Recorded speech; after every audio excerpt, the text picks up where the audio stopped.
Kalau Bapak Ibu sekalian lihat Injil Yohanes pasalnya yang keempat, ayat yang pertama sampai dengan ayatnya yang ke-42, maka Bapak Ibu sekalian akan melihat di sana sebuah tokoh, yaitu seorang perempuan Samaria. Kalau Bapak Ibu baca mengenai perempuan Samaria ini adalah seorang yang tidak benar. Kenapa? Dia punya hubungan gelap dengan pria yang bukan suaminya. Dan sebelumnya juga dia punya 5 suami. Wah, coba bayangkan saudara. Ini orang ini punya masalah secara moral dan seksual. Pasti juga pola pikir, pasti semua juga punya masalah.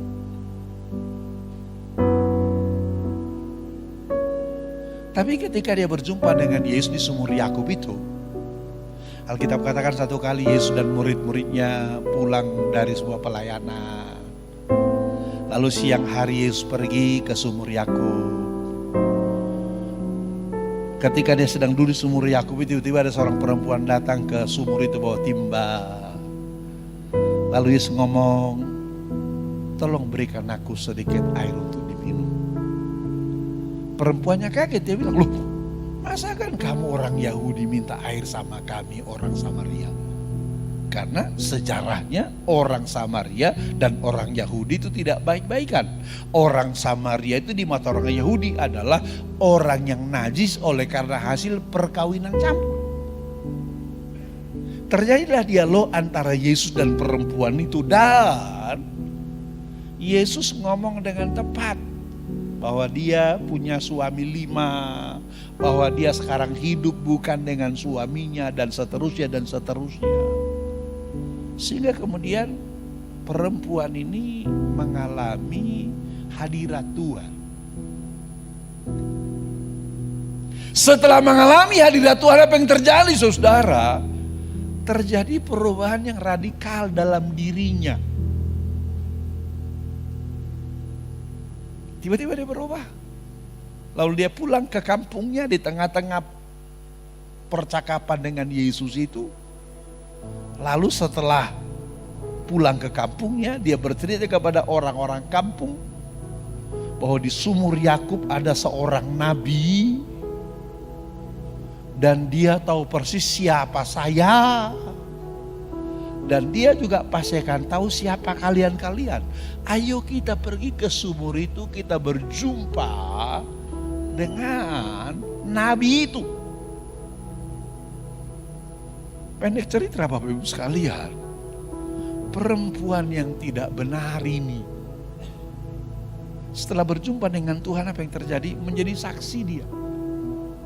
Memenangkan orang kampungnya kepada Tuhan setelah apa? Setelah dia mengalami hadirat Tuhan, setelah dia mengalami perjumpaan dengan Tuhan. Bahkan Alkitab mencatat bahwa banyak orang Samaria akhirnya menjadi percaya kepada Yesus oleh karena apa? Perempuan Samaria ini. Jadi perjumpaan dengan Tuhan ternyata selalu menimbulkan perubahan yang radikal. Perjumpaan dengan Tuhan ternyata selalu menyebabkan kita mengalami apa? Pengudusan secara total. Pengudusan pikiran, pengudusan hati, pengudusan perilaku. Kalau saudara dalami perempuan Samaria ini luar biasa. Ini kan perempuan Samaria sebetulnya awalnya gak mau ketemu sama orang. Makanya dia datang ambil air siang hari. Lazimnya kan orang ambil air itu pagi hari. Ambil air untuk minum, untuk masak, nyuci dan lain sebagainya pagi hari.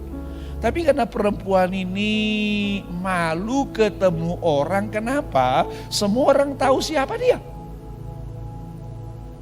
Sehingga dia terpaksa milih siang hari ambil air supaya apa? Gak ketemu orang. Tapi ternyata setelah dia mengalami perjumpaan dengan Tuhan terjadi apa? Perubahan yang radikal. Sekarang dari mana kita mulai? Dari perjumpaan dengan Tuhan. Dari mana kita mulai? Dari mengalami hadirat Tuhan. Makanya Yesus sebelum berangkat ke sorga, sebelum naik ke sorga, dia bilang kepada murid-muridnya, Kisah Rasul pasal 1 ayat 8 itu dia katakan, tetapi kamu akan menerima kuasa kalau Roh Kudus turun ke atas kamu. Dan kamu akan menjadi saksiku di Yerusalem dan di seluruh Yudea dan Samaria dan sampai ke ujung bumi. Jadi kalau saudara ingin agar keluargamu, rumah tanggamu, mertuamu, sahabatmu, tetanggamu, kotamu dan Indonesia dimenangkan bagi Tuhan, yang perlu kita lakukan adalah apa?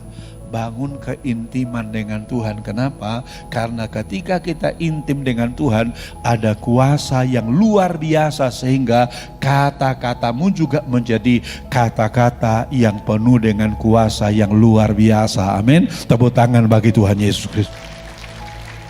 Jadi kalau kita ini sudah diurapi oleh Tuhan,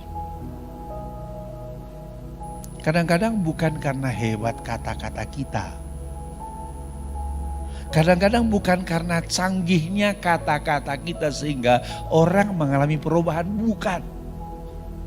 Kadang-kadang kalimat-kalimat sederhana yang kita ucapkan, kalimat-kalimat yang gak ada artinya yang kita ucapkan, tetapi karena didorong Roh Kudus, itu mengerjakan perkara-perkara yang luar biasa.